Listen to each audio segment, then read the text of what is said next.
God of Abraham, Isaac, and Jacob, God of the matriarchs, we come before you with expectation that you would meet us once again in your word, and that our hearts would be warmed by your word, our minds and our spirits would be challenged by your word, and the actions and speech that we would engage in would be shaped by the story that we find ourselves in.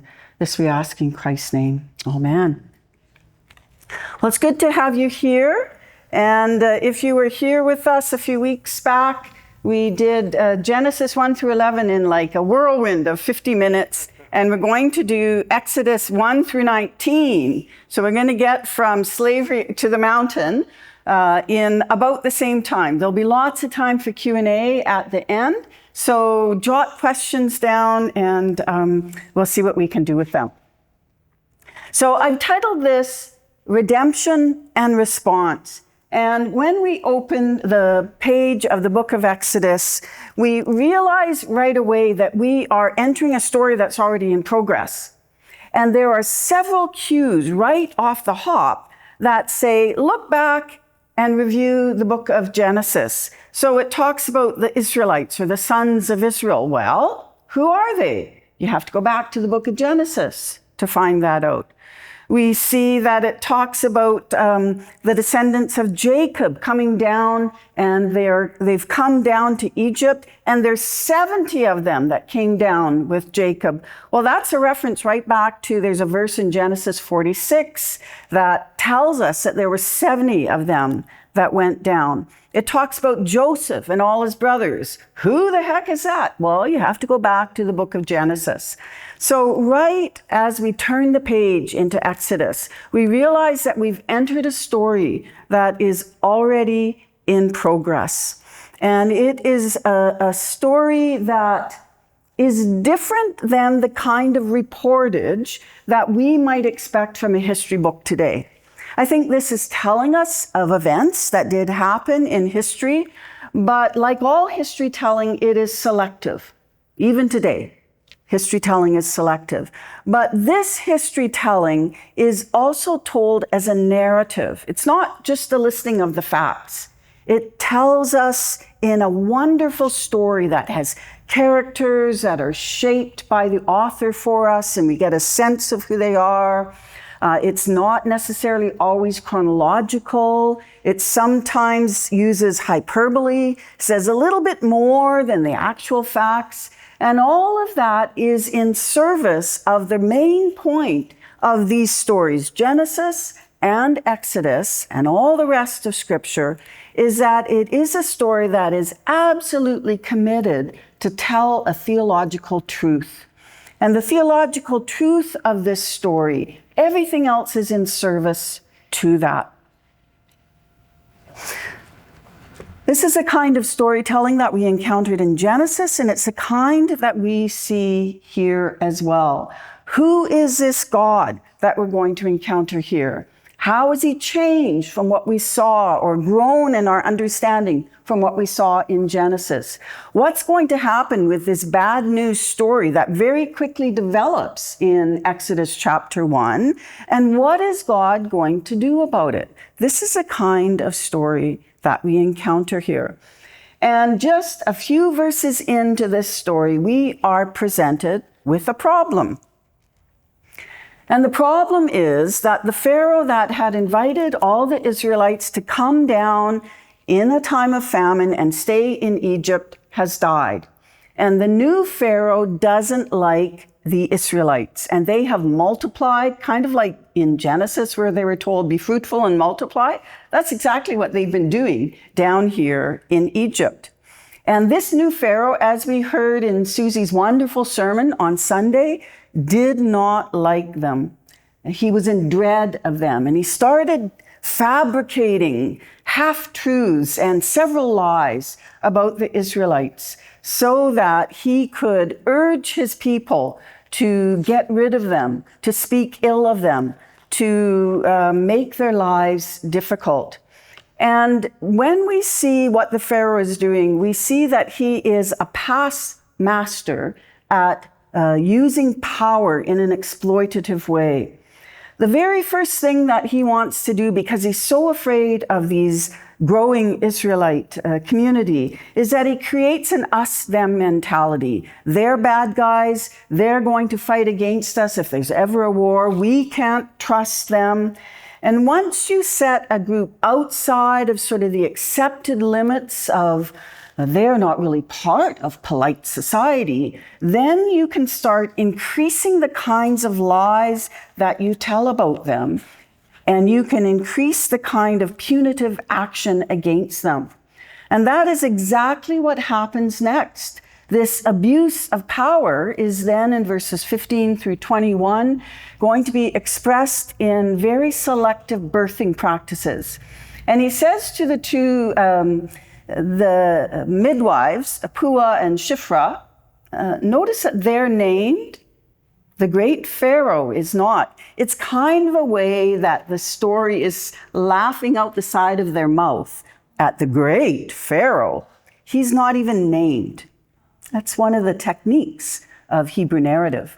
So these selective birthing practices, and you know the story, and he says to the women, when there's a boy child, get rid of it, but let the children live. And these midwives are pretty clever, and they don't do that because it says they fear God. And when Pharaoh says to them, why haven't you killed the boys?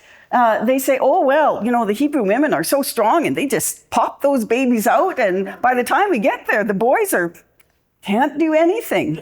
What a great story. And the stupid Pharaoh actually swallows it, hook, line, and sinker.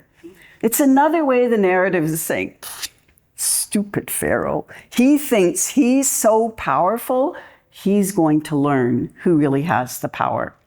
But the third step of this Pharaoh, as stupid as he is, he's still also quite terrifying, is that he requires that all the children, the male children, be exposed, that they be set out so that they would die. And it would be absolutely frightening, I think, for the Israelites, and it would test them to see who they're going to obey. Will they, like Puah and Shiphrah, the midwives, will they fear God and seek to save their children, or will they follow through as Pharaoh demands and expose them? Well, it seems that most of them did, but there is a righteous family, a family of the Levitical tribe, and the mother has a little baby boy whose name we know is Moses. And she decides that he's a great looking kid and she loves him. And so she decides that she will not expose him to death, but that she will just put him in the basket. What's happening in this story? We love the story of the baby in the basket.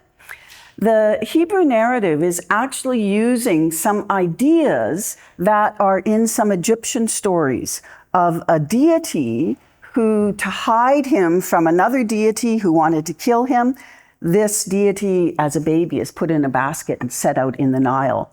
And I think the author of this story is using that general knowledge of the people that have been part of the Egyptian culture, and he's sort of turning it on its head.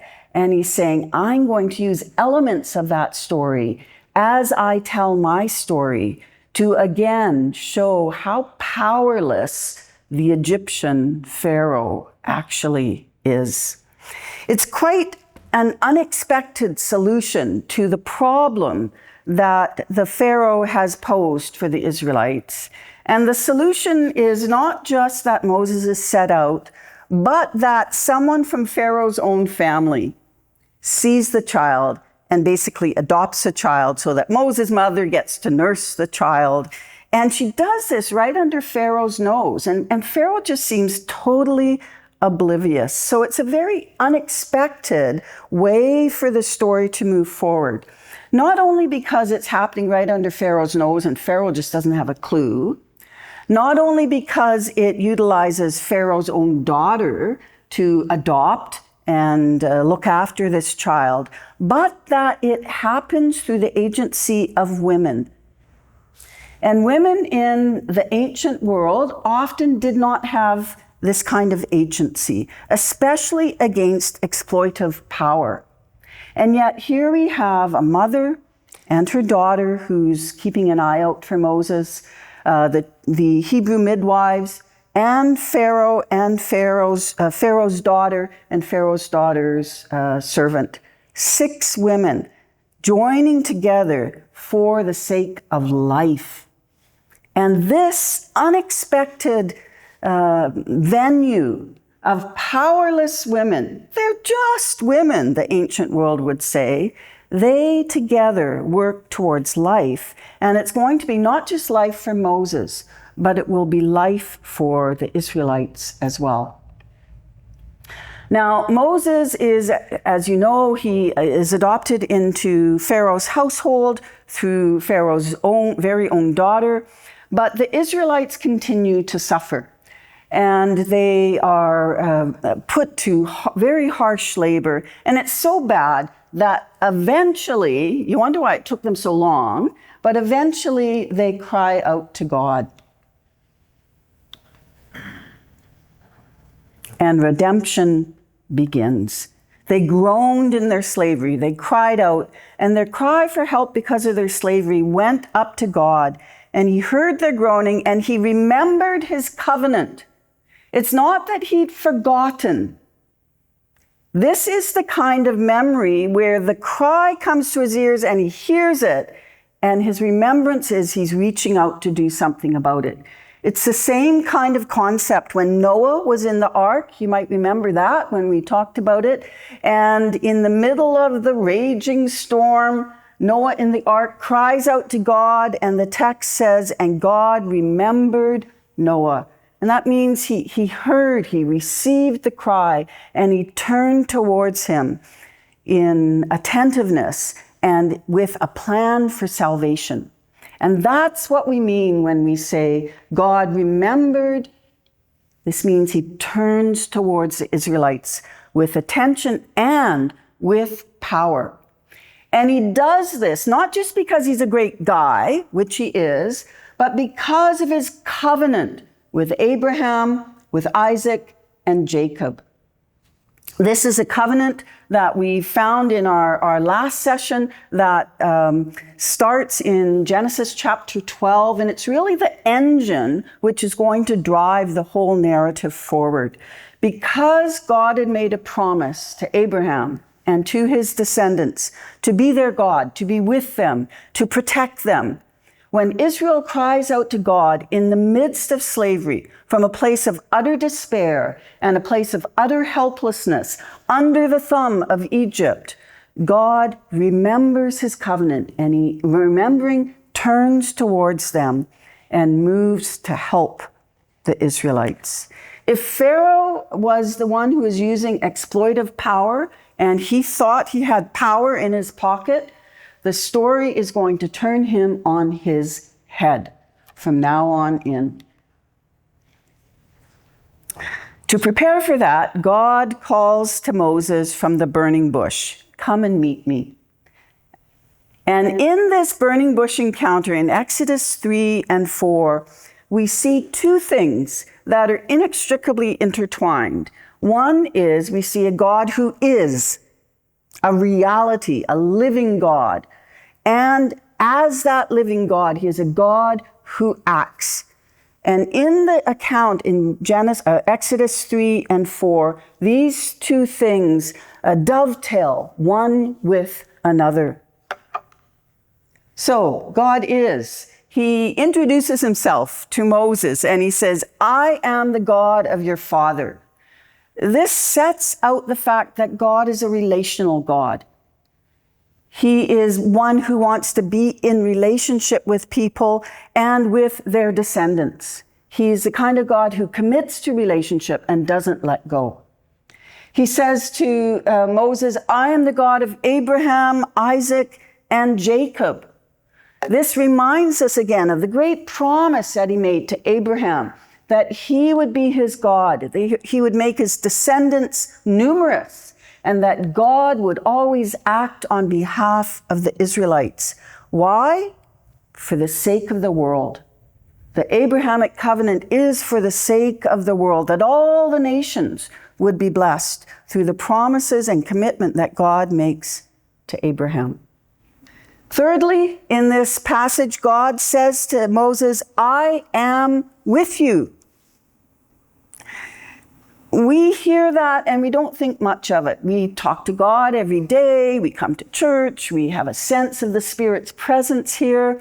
But imagine being in an ancient culture in which the idea of a deity initiating a relationship with you and simply out of the blue saying, I'm with you, would have been unheard of. If you wanted to come to the deity in the ancient Near East, there was all kinds of histrionics you had to go through. And even then, you weren't sure that the deity would give you the time of day. That's the kind of deities we had in the ancient Near Eastern world. Quite capricious. But this deity that has introduced himself to Abraham is now introducing himself to Moses, says, I am the kind of God who is with you. This is going to be important because of what he's going to ask Moses to do. And you know what he is going to ask him. But the fourth thing that I want to highlight in this God who is that God says to Moses, when Moses says, if I go back and do what you tell me to do, everyone's going to say, well, what God is this? Who is it that is telling you to do these things? So God, who are you? And this is what God answers to him. He says, I am who I am, or in some Bibles it's I will be who I will be. We're not quite sure the exact way to translate it. It speaks to someone who is. That's his essence. He is. He is the living one. He is the ever-present one. He is the eternal one. And all of these ideas are wrapped up in this wonderful statement, I am who I am. Notice that each of those statements begin with I am. And each of those I am statements play into that final one, I am who I am. Do you remember in John chapter 8 when Jesus is having that sort of tussle with the religious leaders, and they're pushing him, they want to see him make a wrong step, and then they're going to nail him. And at the end of this confrontation, Jesus says, before Abraham was, I am. He's alluding to this very verse in which God says, I'm the God of your father. I'm the God of Abraham. I am with you. I am who I am. I am the ever living one who cannot be killed, who will always be with you because I never die. This is who Jesus is claiming to be. And it goes right back to the burning bush. So meet me at the burning bush. I'll tell you who I am. And out of that last one, I am who I am, comes what we call the divine name. If we were to pronounce it, which a Jewish person, an observant Jew would not, because the name is so holy, we'd probably pronounce it something like Yahweh. And it plays with the letters of I am who I am. In your Bibles, you probably have, in the Old Testament, capital L, capital O, capital R, capital D, Lord, all in caps. That's this name. We call it the Tetragrammaton because there's 4 letters in it. And it is the I am name of God. Old King James used Jehovah, which was, there's a whole story behind that, which we don't have time for tonight.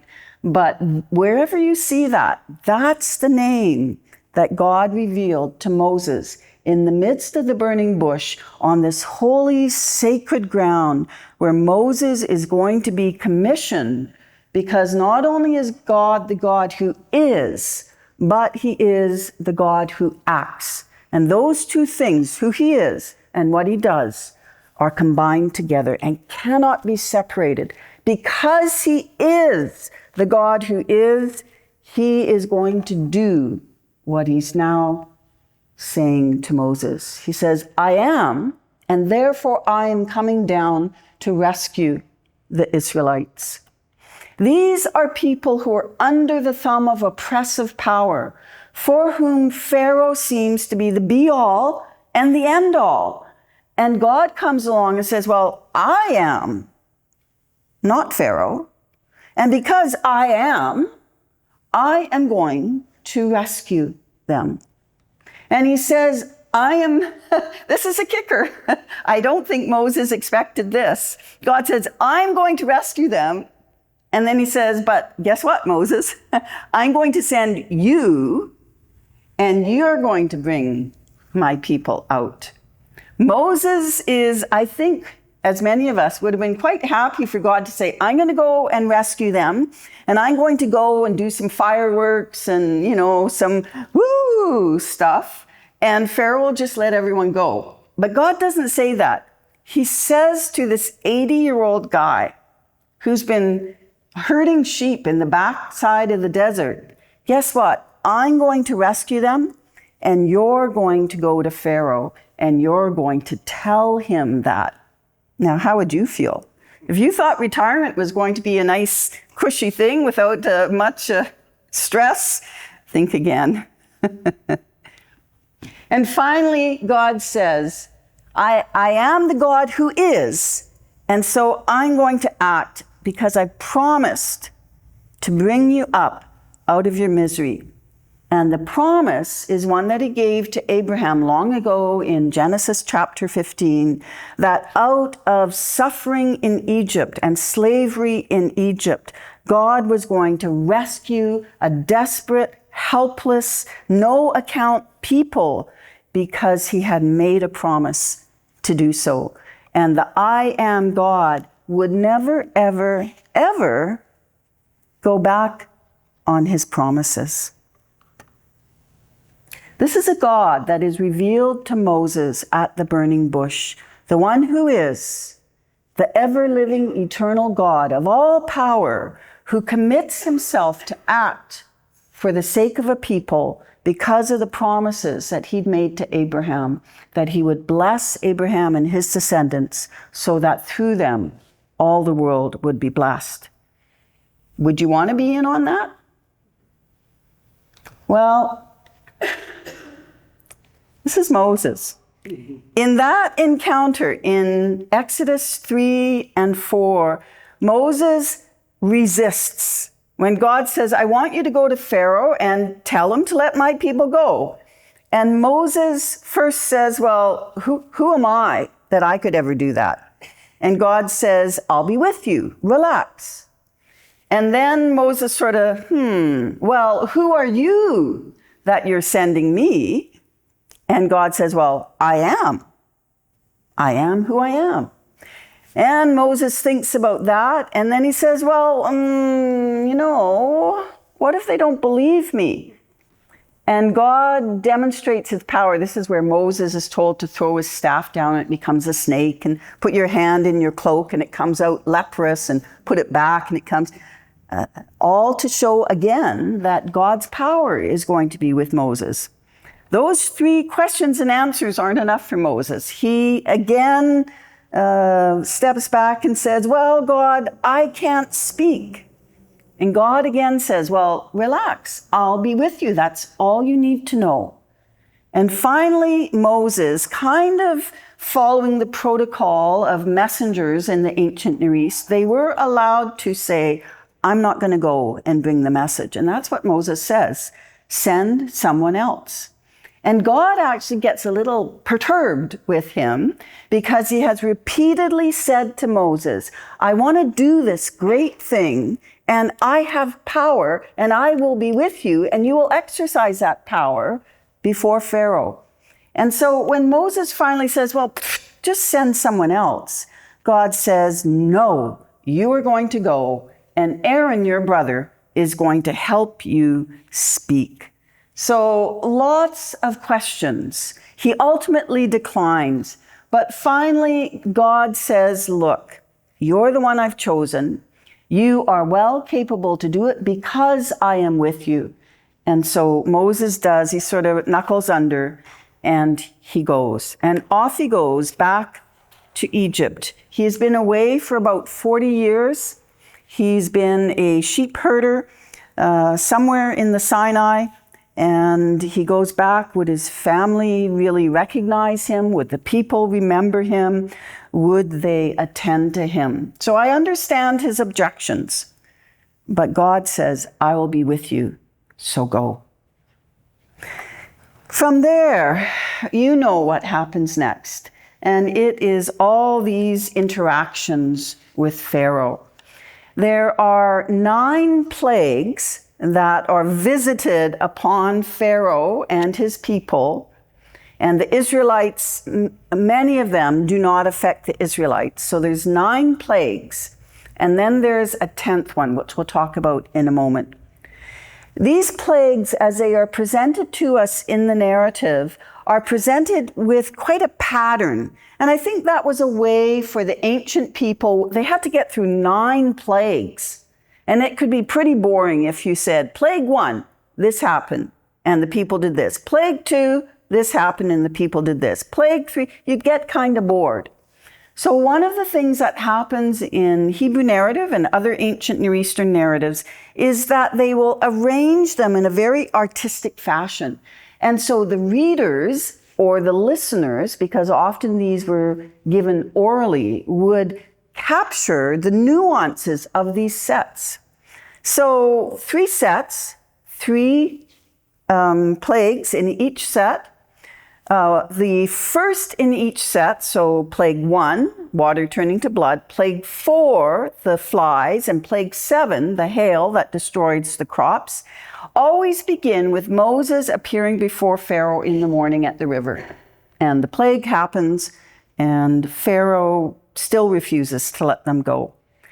Plague 2, which is the frogs, plague 5, the cattle dying of plague, and plague 8, the locusts. So the second in these 3 sets are always Moses coming before Pharaoh, probably in the palace.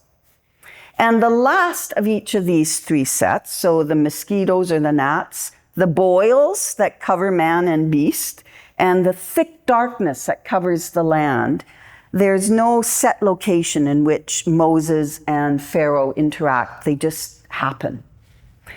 Each of these ones are engaging creation. So you were with me, or if you were with us in the creation account, or you've read it recently, you know how powerful God is in forming creation. The lights in the sky, separating the water from the land, setting out all the animals and so on. And in the plagues, God is using all these natural elements, but he has the power to arrange them to occur when he wants. So if Pharaoh has been presented as a bit of a fool, but one who can use exploitative power, God is now coming against him and saying, you want to talk about the power? Let me show you what I can do with the creation. And he brings these plagues, these cycles of plagues, almost as if creation is fighting on God's behalf. Why? Because God's the one with power, not Pharaoh. And that's why most of the plagues, Pharaoh's magicians are unable to replicate them. The final one of the 9, in which thick darkness covers the land, could also be a bit of a way for, pardon my French, for God to thumb his nose at Pharaoh. Because pharaohs were often associated with the sun deity. And so for darkness to come and cover all the land for a period of time was a way to say, Pharaoh, you and your sun God are nothing. If you want to talk about power, I've got it. And I'm using it on behalf of these desperate people. So those are the first plagues. And the real key in them is that who's got the power? It is God himself. I just want to say a word here because it does come up often. Throughout the cycle of plagues, we often hear about God hardening Pharaoh's heart so that Pharaoh would say, okay, you can go. And then the next day he'd say, harumph, you're not going. And he would reverse his decision.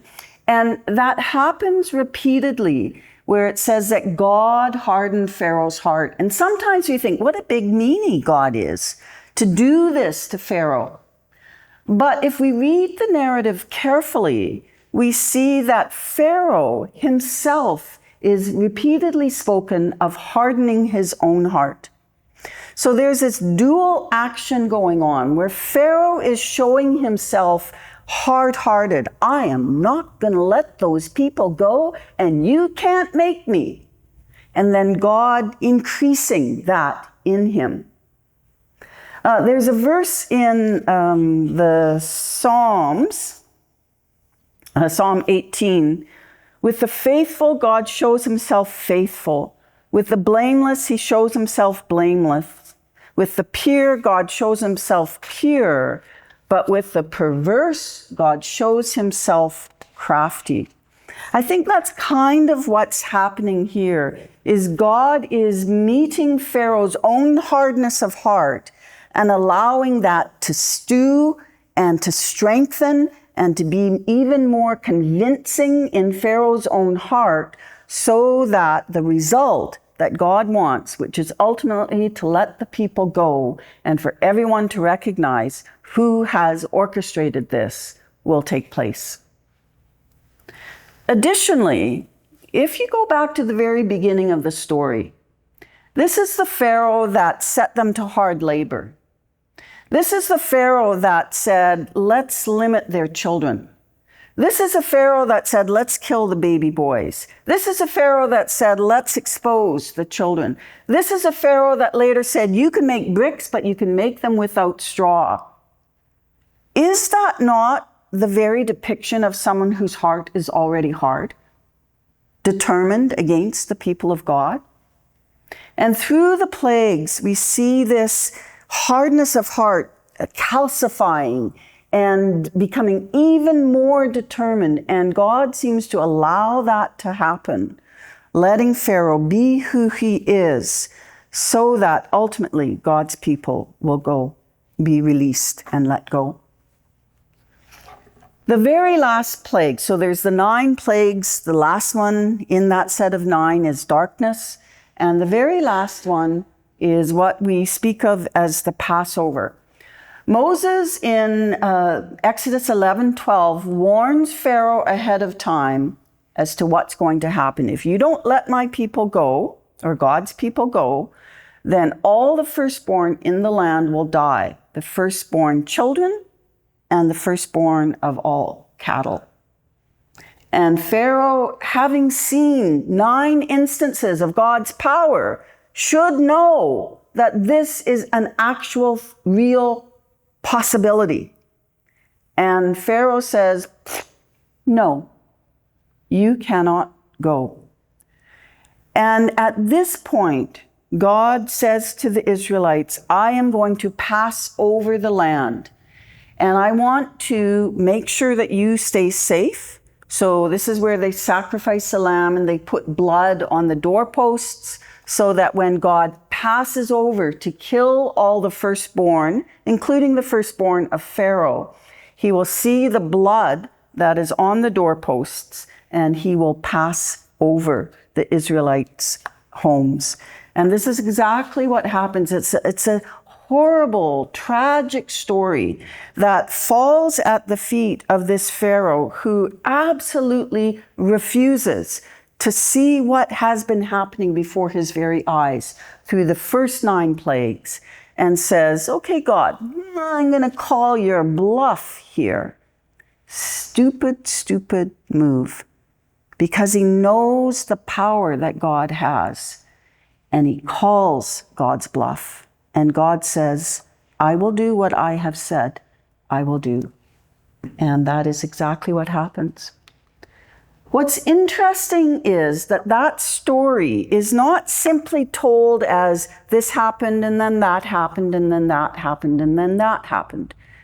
The story in Exodus 11 and 12 is wrapped together with the call to remember this event throughout all their generations. So it says a bit about you're going to have a celebration every year, and then it tells a bit of the story. And then it says a bit about this is how you remember this event year by year. And then it tells a bit of the story. And then it says you will sacrifice and you will gather together and you will eat as if you're getting ready to leave on a long journey. And then it tells a bit of the story. It's a very odd way to tell us the Passover story. But in intertwining the telling of the story with the commands to remember the story, we begin to see that the Passover is a crucial event, and you must remember it year by year by year. And so the story not only tells you what happens, but tells you how to remember it year by year by year. This is the story of the Old Testament, of God's redemptive power.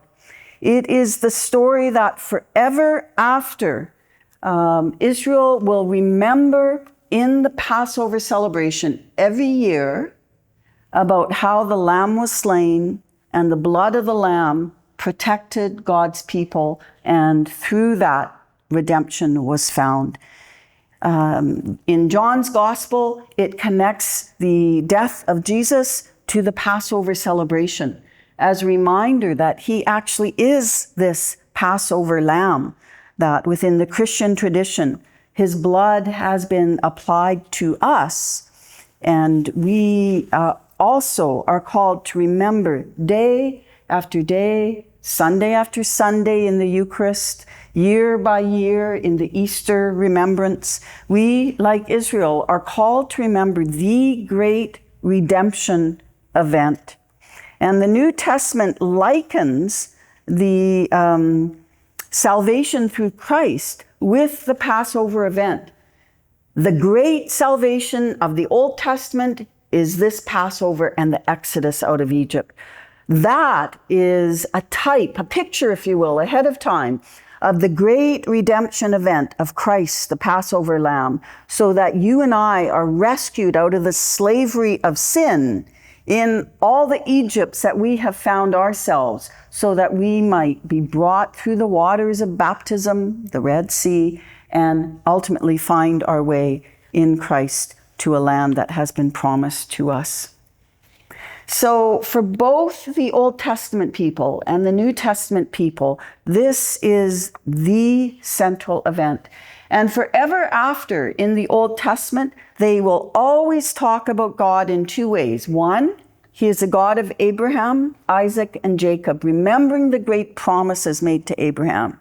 And the second way that he is remembered is, I am the God, or he is the God who brought you up out of the land of Egypt, the great salvation event out of slavery in the house of Egypt. And so they come to the sea. And the question there still is, who has the power? You would think that Pharaoh and the Israelites would know.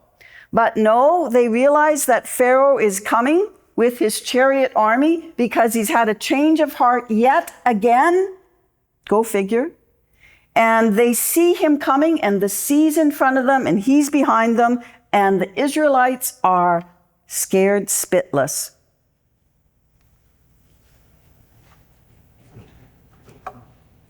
Was it because there were no graves in Egypt that you brought us to the desert to die? Seems they haven't learned anything. Didn't we say to you in Egypt, leave us alone, let's serve the Egyptians? They were crying out to God, help. But that's not how they remember it. It would have been better to serve the Egyptians than to die in this desert. And so God, once again, in grace, exercises power for these numbskulls, and he parts the sea, and away they go. Now, your English Bibles probably all say the Red Sea. So they parted the Red Sea. And if you look on a modern day map, the Red Sea is a huge sea. So it's down at here's the Sinai Peninsula, and it's down at the bottom, and that's usually the Red Sea. That's not the body of water that they're talking about. Nor is it the Gulf of Aqaba that goes up to the Suez Canal. Most likely, the area that they are traversing is just north of that. So between the Mediterranean and the beginning of the Gulf of Aqaba, in the ancient world, there were a number of marshy lands there and small lakes. They're now basically replaced by the Suez Canal, but that's probably the area that they were traversing there. It certainly was big enough that when the waters returned, Pharaoh and his army drowned. So we're talking about some depth of water here, but it is a display of power where God parts the waters and through the Israelites go, and it says they went through on dry ground. How could that be except by God's power? This is a wonderfully told narrative in the details that it gives to us to show the power of God. They go through and the sea returns and Pharaoh is killed and all the army. And suddenly, once again, the Israelites are recognizing that it is the power of God that has kept them safe. In this wonderful song, I grew up and spent many years in Pentecost, and this was a chorus that we often sang. The Lord has become my salvation. He is the divine warrior that fights on our behalf. Who's got the power? It's pretty evident after the Red Sea. But as the Israelites journey to Mount Sinai, we're not exactly sure where that was. The traditional site is down at the southern tip of the Sinai Peninsula. So it's a journey of several days. And as they journey to the mountain, they start doubting again that God has power to keep them safe. And they complain that there's no water, and they complain that there's no food, and God has brought them out to the desert to kill them. And every time God comes through and in power rescues them and provides for them. So they get to the mountain. And this is really the purpose of the redemption. God busted them out of Egypt to relieve them of slavery, yes. But they were to be busted out of slavery in Egypt so that they could go to the mountain, and at the mountain they would come into relationship by covenant, a solemn oath that bound them as two parties, as tightly as an indissoluble marriage. That's what happens at the mountain. God says to them, I'm going to be your God and you're going to be my people. And that is the whole purpose of the Exodus account. We like the Red Sea. We like the plagues, all the action. I grew up with flannel grass, and it's a little hard to show the action on flannel grass, but even with those, yeah, you guys know what I'm talking about. Even with those, what an exciting account. And then they get to the mountain, and all the action seems to stop. They spent 18 months at the mountain. Look at this. Genesis 1 through 50. So the whole book of Genesis covers about 2,000 years in narrative time. 25% of all the Pentateuch is Genesis. When they get to Exodus and getting them to the mountain, and the stay at the mountain is about 42% of the text. And they are at the mountain all the way through to Numbers chapter 10. That's most of the Pentateuch. They're at the mountain, getting to the mountain and at the mountain. That's all the rest of Exodus, all of Leviticus, the first 10 chapters of Numbers. They are at the mountain. Something important is happening at the mountain. And most of us don't read the book of Leviticus, do we? You should. It's the most exciting book in the Old Testament. It's crucial what happens at the mountain. And Cindy, did you wow at my diagram? I was telling her that this diagram took me forever. Please tell me you're very impressed by it.